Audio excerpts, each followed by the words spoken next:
چند احبابوں کا اصرار ہے کہ آپ سابقہ مذہب اہل حدیث کس وجہ سے ترک کیا وجوہات تھے، ان کے مختصر ان کے رویداد بیان کریں۔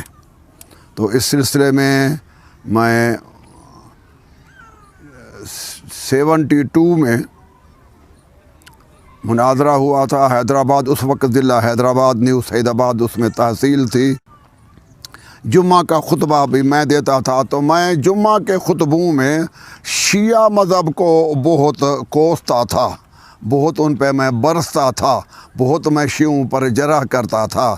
تو ادھر کے جو بلوچ تھے کھوسا برادری کے، وہ میرے ملنے آئے کہ آپ جروار ہیں، بلوچ ہیں، ہم بلوچ ایک ہیں، آپ ہم کو کیوں کافر کہتے ہیں؟ میں نے کہا آپ دشمن اہل بیت ہیں۔ تو انہوں نے کہا کہ ایسے نہیں ہونا چاہیے، میں کہ قومیت مذہب میں نہیں چلتی، قومیت کی بات دوسرے نمبر پہ ہے، پہلے بات اسلام اور مسلمان کی ہے۔ اگر تم حق پر ہو تو کوئی عالم میرے مقابلے میں لاؤ۔ تو انہوں نے 1 مہینے میں پورے سندھ میں تو کوئی مقابل میرے نہیں ملا۔ پنجاب کے ضلع گوجرا میں مولوی مناظر اسلام علامہ محمد اسماعیل سابق دیوبندی کو میرے مناظرے میں لائے۔ پہلے عشرہ محرم تھا، علامہ مناظر اسلام نے ادھر پڑھا۔ عشرہ محرم میں ہمیں دعوت دی گئی کہ آپ بھی رات کو سماعت کرنے کے لیے آئیں۔ میں تقریباً 10 طلباء ساتھ لے جایا کرتا تھا، اور 5 جماعتی جو میرے پیچھے نماز پڑھتے تھے وہ بھی ساتھ چلتے تھے۔ 10 سے 12 تک مناظر اسلام تبلیغ کرتے۔ سارا رخ خطاب جو ہے وہ میرے طرف تھا، ان کو بتایا گیا۔ تو پیر صاحب کے صوبے سندھ کا جو بڑا عالم ہے وہ یہی ہے، آپ کتابوں کا رخ اس طرف کریں جہاں وہ کھڑے ہیں۔ تو میں نے 10 راتوں کو سماعت کیا، اور علامہ مناظر اسلام محمد اسماعیل دیوبندی صاحب نے جو بھی مذہب شیعہ کا ثبوت پیش کیا، سب ہم اہل سنت و اہل حدیث کے کتابوں سے دکھلایا، کتاب کو کھول کر کے بیان کیا۔ میں چونکہ علم کا پیاسا تھا، 4 مذاہب میں پہلے چھوڑ بھی آیا تھا عدم دلیل کے لیے کہ ان کا کوئی وجود ثبوت شرعی طور پر نہیں تھا، لہذا ان 4 مذہبوں 3 مذہبوں کو چھوڑ کے اب اہل حدیث کے آخری مذہب میں ٹاپک پر کھڑا تھا، تو میں نے انہوں کو دکھایا۔ تو اس وقت جو دلائل بھی جتنے تھے، میں اس وقت نازاں تھا، فرحاں تھا کہ مذہب اہل حدیث جو ہے اس سے زیادہ کوئی اور مذہب نہیں ہوگا۔ اور موضوع تھا کہ علامہ محمد اسماعیل صاحب کا 10 راتوں میں تشیع پر ثبوت سنی کتب سے، تشیع مذہب اہل بیت کا ثبوت اہل سنت کی کتب سے، خصوصاً اہل حدیث کی کتب سے۔ تو میں نے 10 راتوں سے پہلے جب 5 مجلسیں سنی، تو میرے طلباء اور جماعتی جا کر رات کو 12 بجے سو جاتے تھے۔ میں چونکہ اس وقت ینگ تھا، مجھے جنون تھا مذہبی، میں رات کو 12 سے لے کر 2 تک کتابوں کو چیکنگ کرتا۔ تو آیا شیعہ مناظر نے حوالے صحیح دیے ہیں، کتاب صحیح بتایا، عبارت صحیح پڑھی ہے؟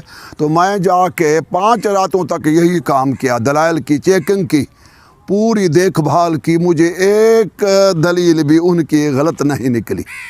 میں متاثر ہو گیا تھا مناظرے سے پہلے کہ افضلیت جو ہے رسول کے بعد وہ آل محمد کی ہے۔ میں یعنی تفضیلی شیعہ 10 تقاریر سننے سے میں تفضیلی شیعہ ہو گیا تھا، کیونکہ وہ خود انسان اپنے ضمیر کا آواز آتا ہے جب قرآن میں اہل بیت کا یہ مقام ہے، تو پھر وہ بھی تفسیر بھی ہمارے کتب اہل سنت میں ہو۔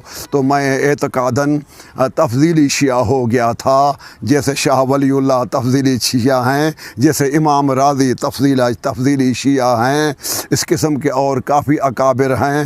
شاہ ولی اللہ کے جو استاد ہیں سید صدر الدین دہلوی، وہ بھی تفضیلی شیعہ ہیں، بہت سارے تفضیلی شیعہ ہیں۔ ابو حنیفہ جو امام اعظم ہے وہ خود تفضیلی ہے، امام شافعی جو ان کا امام ہے وہ بھی خود تفضیلی شیعہ ہے، اس طرح احمد بن حنبل تو تفضیلی شیعوں سے بھی بڑھ کر شیعہ ہے، مگر یہ وقت نہیں ہے کہ میں ان کا دلائل پیش کروں۔ آئندہ انشاءاللہ کسی موقع مناسبت سے میں احمد بن حنبل کو مکمل، ابن تیمیہ کے مرشد کو، امام بخاری کے مرشد کو میں شیعہ ثابت کروں گا۔ یہ عقائد ہیں امام بخاری کے، اور امام بخاری کے مرشد امام بخاری کے استاد احمد بن حنبل کے۔ بہرحال اس وقت موضوع یہ طے ہوا کہ جب 11واں دن ہوا تو عشرہ مکمل موضوع ہو گیا، مناظرہ ہمارا شروع ہو گیا۔ اس مناظرے میں ہم نے کیا دکھلانا تھا؟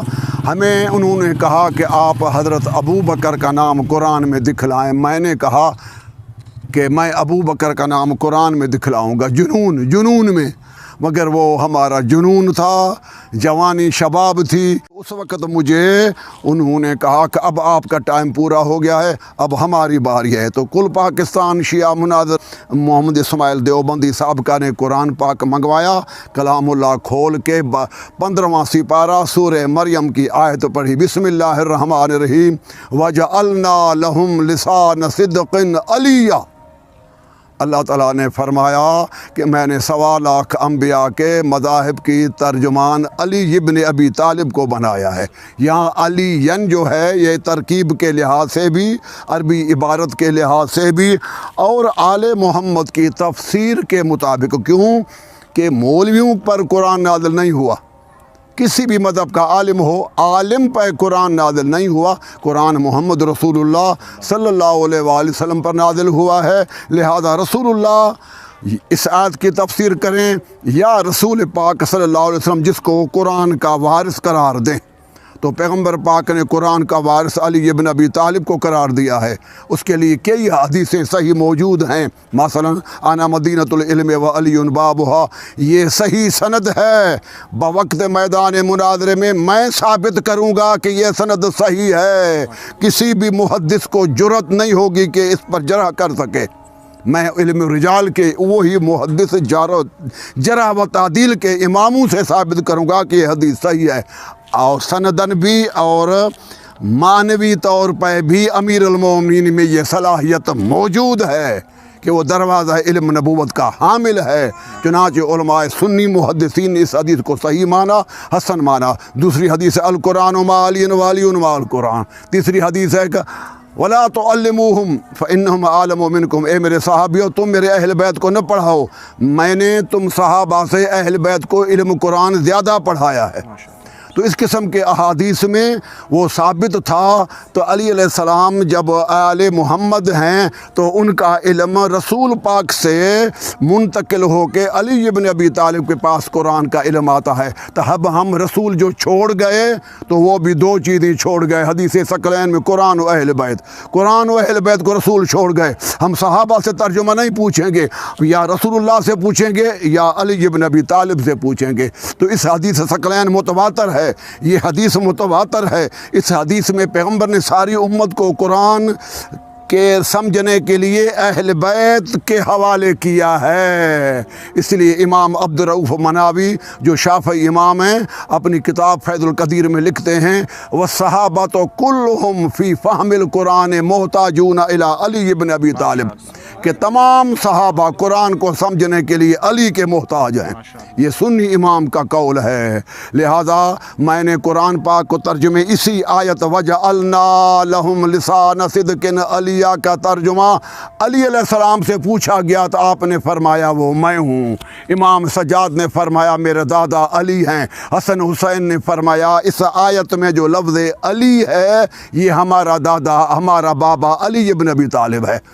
جب قرآن رسول نے علی اور اہل بیت کے حوالے کیا تفہیم کے لحاظ سے، تو ہم صحابیوں سے کیوں پوچھیں کہ آیت کے معنی کیا ہے، یہ آیت کا شان نزول کیا ہے؟ نہیں، ہم صرف رسول اللہ سے پوچھیں گے تفہیم قرآن، تفسیر قرآن، اور دوسرے نمبر پر اہل بیت رسول سے پوچھیں گے۔ تو جناب علامہ محمد اسماعیل صاحب مناظر اسلام نے قرآن کے سورہ مریم سے علی ابن ابی طالب کا نام دکھلا دیا، تو میں نے اسٹیج پر چڑھ کے اعلان کر دیا کہ لا الہ الا اللہ محمد رسول اللہ علی ولی اللہ۔ میں نے مذہب اہل حدیث اختیار کیا اور اہل حدیث مذہب کو چھوڑ کے شیعہ مذہب کا میں نے کلمہ پڑھا، وہی کلمہ جو ہمارے اہل حدیث کے کتابوں میں موجود تھا اب بھی موجود ہے، جسے کہ امام احمد بن حنبل بخاری کا استاد ہے، اس کی کتاب فضائل صحابہ آئی ہوئی ہے۔ فضائل صحابہ میں علی ولی اللہ موجود ہے، اور پھر فرائض السمتین میں موجود ہے،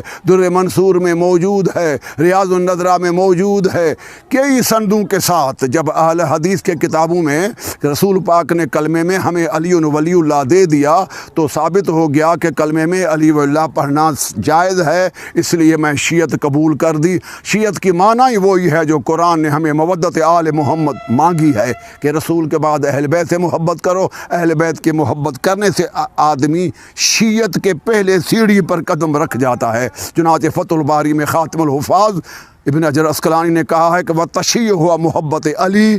فتح الباری میں ہے کہ شیعت فقط نام ہی محبت اہل بیت کا ہے۔ جب اللہ نے قرآن میں محبت اہل بیت کو واجب قرار دیا ہے، تمہارے امام شافعی کیا کہتے ہیں؟ کفاکم یا اہل البیت فخراً، اے رسول کے اہل بیت ہو، تم اہل بیت کے لیے یہ فخر کافی ہے کہ اللہ نے محبت اہل بیت قرآن میں فرض کی ہے۔ محبتکم فرض من اللہ فی القرآن، امام شافعی فرماتے ہیں اللہ تعالیٰ نے تو اہل بیت کی محبت کو قرآن میں فرض کیا ہے۔ اور محبوب سبحانی، غوث سمدانی، قطب ربانی، عارف حق لاسانی حضرت شیخ عبد القادر جیلانی سے پوچھا جاتا ہے کہ قبلہ مرشد و پیران پیر آپ بتائیں کہ شیعہ کو شیعہ کیوں کہا جاتا ہے؟ تو پیران پیر بول پڑے، کہتے ہیں کہ ان کو شیعہ کیوں کہا گیا؟ انہا تشیعت، انہم تشیعت علی ابن ابی طالب، انہوں کو شیعہ صرف اس بات نے بنایا ہے کہ یہ محمد مصطفیٰ کے بعد سوائے علی کے اور کسی کی پیروی نہیں کرتے۔ جب قرآن کی آیت کے تحت آیت مودت فی القربہ والی آیت کے تحت ہم محبت اہل بیت اپنے اوپر فرض کی، رسول نے ہمیں فتویٰ دی، پیغمبر نے فرمایا من احب اہل بیتی فہو من شیعتی، الکامل ابن عدی، تاریخ بغداد، کنز العمال، ان چاروں کتابوں میں ہے۔ رسول پاک نے فرمایا جس نے میرے اہل بیت سے محبت کی وہ میرا شیعہ ہے۔ جب ہم اہل بیت کی محبت آیت قرآن کے تحت کرتے ہیں، مگر رسول ہمیں لقب دیتے ہیں کہ اب تم میرے شیعہ ہو، اب تم میرے اہل بیت کے شیعہ ہو، اس لیے کہ شیعت نام ہی محبت علی کا ہے۔ اس لیے میں نے مذہب اہل حدیث چھوڑ کے مذہب اہل بیت، مذہب شیعہ قبول کیا۔ ماشاءاللہ۔ اچھا، اس کے بعد کچھ دوستان یہ اعتراض کرتے ہیں کہ آپ کا سپاہ صحابہ کے مولوی علی شیر حیدری کے ساتھ علی ولی اللہ یعنی کلمے میں اس پہ مناظرہ ہوا تھا، وہ آپ شیعہ نے ہار دیا تھا، اس میں آپ نے شکست کھا لی تھی، اور آپ کے مناظر علامہ جروار صاحب جو ہے وہ علی ولی اللہ نہیں دکھا سکے تھے علامہ علی شیر حیدری صاحب کو۔ یہ بات تو دیکھنے کی ہے، یہ تو دیکھنے کی بات ہے نا، اس میں قانون کا کیا تعلق، سننے سنانے کا کیا مسئلہ، یہ تو دیکھنے کی بات ہے۔ آؤ، ویڈیو موجود ہے، ویڈیو میں جو ان نے اپنے مرضی سے کتاب مانگی تھی، میں نے وہی کتاب پیش کی جس کا نام فرائض السنتین تھا۔ وہ اس کتاب پڑھ کے وہ بیچارہ ہو گئے۔ کہہ رہا تھا وہ اس میں صرف میں نے کہا تھا، نہیں، یہ صرف کا لفظ نہیں ہے۔ ابھی ویڈیو اصل ہمارے پاس موجود ہے، اصل ویڈیو سید مرحوم خادم علی شاہ کوٹائی سید کے پاس، ان کے بیٹے سید امان اللہ شاہ صاحب آج زندہ ہیں، ان کے پاس اصل لفظ موجود ہے، تو اس میں کوئی اصلی بات نہیں ہے، یہ بعد کا اضافی لفظ ہے۔ جب اس نے کتاب میں دیکھا تو بدر الدین جو بڑا مولوی تھا خیر پور ضلع کا، 400 مدارس میں اس پڑھاتا تھا، اس نے بھی دیکھا کہ ہاں لکھا ہے مگر 4 شرط ہیں، لکھا ہے علی ولی اللہ۔ تو ہمارے صدر تھے مناظرے، انہوں نے کہا بھائی شرط لاکھ ہوں، علی ولی اللہ تو ہے جہاں وہ ہے۔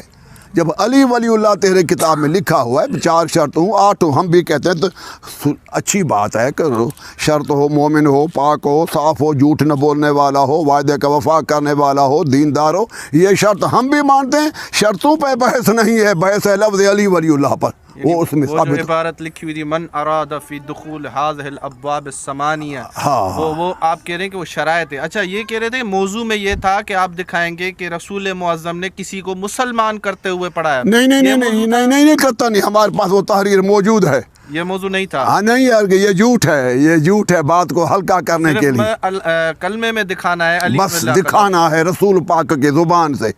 یہ بات غلط ہے، رسول جب کسی کو پکڑ لے اس وقت پڑھائے، یہ رسول کی عزت ہے۔ پیغمبر جب بھی بولے وہ صاحب وحی ہے، ماشاءاللہ۔ یہ پیغمبر کی توہین ہے کہ کسی ہندو کو پڑھائے تو پھر محمد کو مانیں گے؟ اور جب تک کسی ہندو سے بات نہ کرے تو ہم رسول کا قول ہمارے لیے حجت نہیں ہے. یہ توہین رسالت ہے, یہ توہین رسالت ہے, یہ سوال ہی باطل ہے. پیغمبر کی زبان سے سنی کتابوں میں ثابت کرنا میرا کام تھا, میں نے ثابت کر دیا. دنیا نے دیکھا ویڈیو میں تو وہ آخر جب ریٹن میں شکست لکھنی تھی کہ ہم شکست کھا گئے, اس کی بجائے وہ دروازوں سے نکل گئے کہ ہمیں حاجت قضائی ہے, ہمیں پیشاب کی ضرورت ہے. کوئی کس لیٹرن میں چلا گیا, کوئی کسی واش روم میں چلے گئے. ہمیں پتہ تب چلا جب سارے پیجاروں میں چڑھ کے روانے ہو گئے راہ فرار اختیار کر. یا امام اللہ